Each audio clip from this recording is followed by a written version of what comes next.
Balak aral na naman tayo. Namamadali tayo kasi ang rest maiksi lang talaga. Nandito tayo sa dalawang bahagi ng pangungusap. Ito yung simuno at panaguri. Dito muna tayo sa English and Filipino.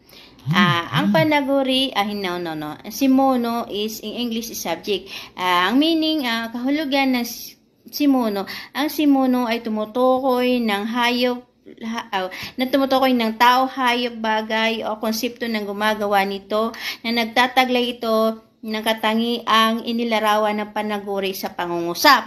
Then, ang English ng simuno ay subject. Ang meaning ng subject is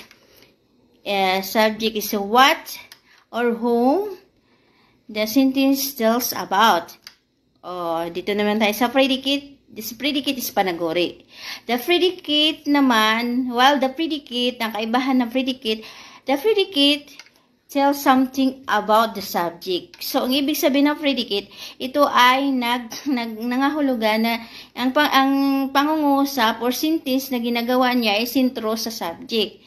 Diba? That the predicates tell something about the subject. So, predicate in the sentence is contains a verb. So, ibig sabihin, nag-contain siya ng verb, ibig sabihin, it was